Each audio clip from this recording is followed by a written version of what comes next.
إليه يرد علم الساعة وما تخرج من ثمرات من أكمامها وما تحمل من أنثى ولا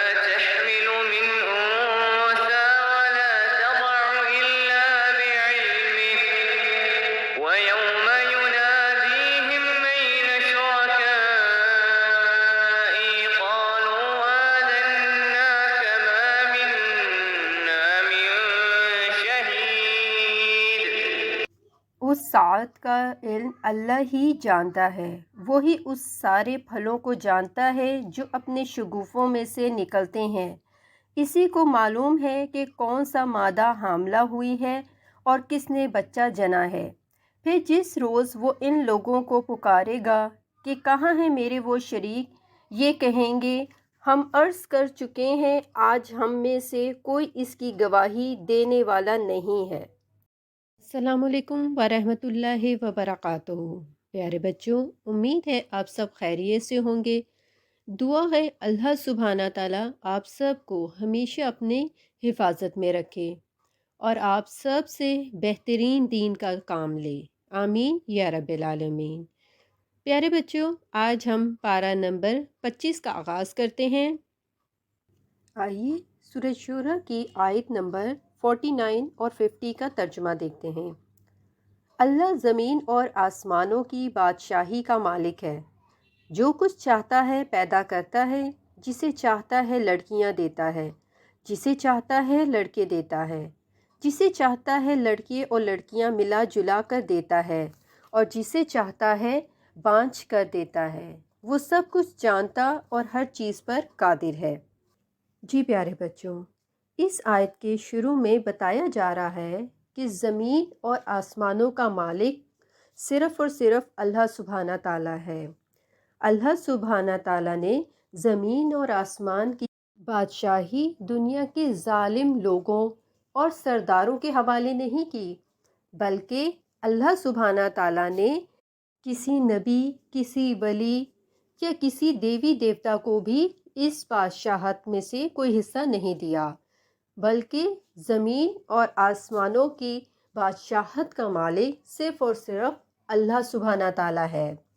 جی پیارے بچوں، پھر بتایا جا رہا ہے کہ اولاد دینا صرف اللہ سبحانہ تعالیٰ کا کام ہے۔ لوگ اولاد کے لیے مختلف پیروں فقیروں کے پاس جاتے ہیں۔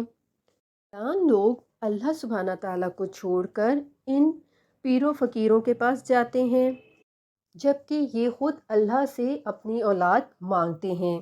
بچوں، یہ کیا کسی کو اولاد دیں گے، جبکہ یہ تو اپنی پسند سے اپنی اولاد بھی پیدا نہیں کر سکتے۔ کئی دفعہ ان کو بیٹے چاہیے ہوتے ہیں، مگر ان کی بیٹیاں پیدا ہو جاتی ہیں۔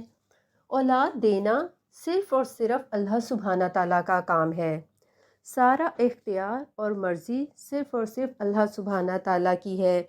اللہ سبحانہ تعالیٰ سب کچھ جانتا ہے اور ہر چیز پر قادر ہے۔ پیارے بچوں، اب سورۃ زخرف کی آیت نمبر 68 سے 73 تک کا ترجمہ دیکھتے ہیں۔ اس روز ان لوگوں سے جو ہماری آیات پر ایمان لائے تھے اور متی فرما بند کر رہے تھے، کہا جائے گا کہ اے میرے بندو، آج تمہارے لیے کوئی خوف نہیں اور نہ تمہیں کوئی غم لاحق ہوگا۔ داخل ہو جاؤ جنت میں، تم اور تمہاری بیویاں، تمہیں خوش کر دیا جائے گا۔ ان کے آگے سونے کے تھال اور مشروبات آئے جائیں گے، اور ہر من بھاتی اور نگاہوں کو لذت دینے والی چیز وہاں موجود ہوگی۔ ان سے کہا جائے گا تم اب یہاں ہمیشہ رہو گے، تم اس جنت کے وارث اپنے ان اعمال کی وجہ سے ہوئے ہو جو تم دنیا میں کرتے رہے۔ تمہارے لیے یہاں جنت میں مزے مزے کے کھانے، پھل، میوے موجود ہیں جنہیں تم کھاؤ گے۔ جی پیارے بچوں، کتنی خوبصورت آیات ہیں۔ ان آیات میں اللہ سبحانہ تعالیٰ بہت بڑے احسان کا ذکر کر رہے ہیں جو اللہ سبحانہ تعالیٰ نیک عمل کرنے والوں پر کریں گے، جو دنیا میں اللہ پر ایمان لائے تھے، جو شرک نہیں کرتے تھے، نہ ہی پیروں فقیروں کے پاس جاتے تھے، بلکہ قرآن و حدیث پر عمل کرتے تھے اور اللہ سبحانہ تعالیٰ کے ہر حکم پر عمل کرتے تھے۔ اور بچوں، وہ اللہ کی پکڑ سے بھی ڈرتے تھے اور ساتھ ساتھ اللہ سے رحم کی امید بھی کرتے تھے۔ وہ دنیا میں دین پر خود بھی عمل کرتے تھے اور دوسروں سے بھی عمل کرواتے تھے۔ جی پیارے بچوں، قیامت کا دن بہت خوفزدہ کرنے والا دن ہوگا۔ اس دن زمین ذرہ ذرہ کر دی جائے گی، آگ بھڑک اٹھے گی سمندروں میں، سورج چاند ستارے بے نور ہو جائیں گے، کسی بھی قسم کی روشنی نہیں ہوگی، بہت سخت اندھیرا ہوگا، پہاڑ روئی کی مانند جگہ جگہ اڑ رہے ہوں گے، ہر کوئی خوف اور ڈر سے کانپ رہا ہوگا۔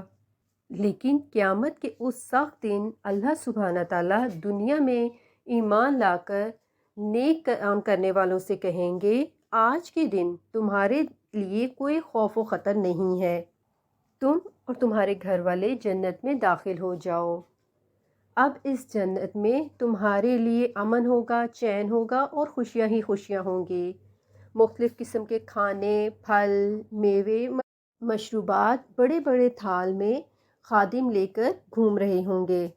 اور بچوں، کہا جاتا ہے کہ جنت میں ایسی ایسی نعمتیں ہوں گی جن کا کوئی تصور بھی نہیں کر سکتا اور نہ ہی کبھی کسی نے ان کو پہلے دیکھا ہوگا۔ پیارے بچوں، جنت صرف ان کو ملے گی جو دنیا میں قرآن و سنت کو پڑھتے تھے اور ان کے مطابق اپنا عمل کیا کرتے تھے۔ اللہ سبحانہ تعالیٰ نے ہمیں اس دنیا میں بھی بے شمار نعمتیں دی ہیں۔ پیارے بچوں، جنت اللہ سبحانہ تعالیٰ کے فضل و کرم سے ہمیں ملے گی۔ قیامت کے دن انسان کہے گا، اے اللہ، مجھے یہ جنت تیرے فضل و کرم سے ملی ہے۔ لیکن بچوں، اللہ سبحانہ تعالیٰ انسان کی قدردانی کریں گے اور فرمائیں گے، نہیں، یہ تمہارے نیک کاموں کی وجہ سے ملی ہے جو تم دنیا میں کرتے تھے۔ سبحان اللہ۔ اللہ سبحانہ تعالیٰ بہت ہی مہربان اور قدردان ہے۔ اللہ سبحانہ تعالیٰ پر عمل کرنے والا اور اپنی نعمتوں کا حق ادا کرنے والا بنا دے، آمین۔ آئیے اب سورہ زخرف کی آیت نمبر 84 اور 85 کا ترجمہ دیکھتے ہیں۔ وہی ایک آسمان میں بھی خدا ہے اور زمین میں بھی خدا، اور وہی حکیم و علیم ہے، بہت بالا و برتر ہے، وہ جس کے قبضے میں زمین اور آسمانوں اور ہر اس چیز کی بادشاہی ہے جو زمین و آسمان کے درمیان پائی جاتی ہے، اور وہی قیامت کی گھڑی کا علم رکھتا ہے، اور اسی کی طرح تم سب پلٹائے جانے والے ہو۔ جی پیارے بچوں، یہ بہت ہی آسان آیات تھیں، آئیے جس میں بتایا جا رہا ہے کہ تمام کائنات کا خالق زمین و آسمان کا صرف اور صرف اللہ سبحانہ تعالیٰ ہے، اور زمین و آسمان کے درمیان جو کچھ بھی ہے سب پر اسی کی بادشاہی ہے۔ قیامت کا علم بھی صرف اور صرف اللہ سبحانہ تعالیٰ کو ہے۔ جی پیارے بچوں، اب سورہ دخان کی آیت نمبر 7 اور 8 کا ترجمہ دیکھتے ہیں۔ آسمانوں اور زمین کا رب اور ہر اس چیز کا رب جو آسمان و زمین کے درمیان ہے، اگر تم لوگ واقعی یقین رکھنے والے ہو، کوئی معبود اس کے سوا نہیں ہے، وہی زندگی عطا کرتا ہے اور وہی موت دیتا ہے، تمہارا رب اور تمہارے آباء و اجداد کا رب جو پہلے گزر چکے ہیں۔ جی پیارے بچوں، ان بہت ہی خوبصورت آیات میں بھی اللہ سبحانہ تعالیٰ نے اپنا تعارف بہترین انداز میں کرایا ہے۔ آسمان اور زمین سب کا رب صرف اللہ سبحانہ تعالیٰ ہے، تم لوگوں کا بھی اور تم سے پہلے جو تمہارے آباء و اجداد تھے، رشتہ دار تھے، ان سب کا بھی مالک صرف اور صرف اللہ سبحانہ تعالیٰ ہے، اور ہمیں صرف اسی کو معبود ماننا ہے، اس کے علاوہ کوئی عبادت کے لائق نہیں ہے۔ جی پیارے بچوں، اللہ سبحانہ تعالیٰ سے دعا ہے کہ وہ ہم سب کو بہترین طریقے سے قرآن و حدیث کا علم سیکھنے والا اور اس پر عمل کرنے والا بنا دے، آمین یا رب العالمین۔ پیارے بچوں، الحمدللہ ہمارا پارہ نمبر 25 مکمل ہوا۔ اپنا اور گھر والوں کا بہت خیال رکھیے گا۔ السلام علیکم ورحمۃ اللہ وبرکاتہ۔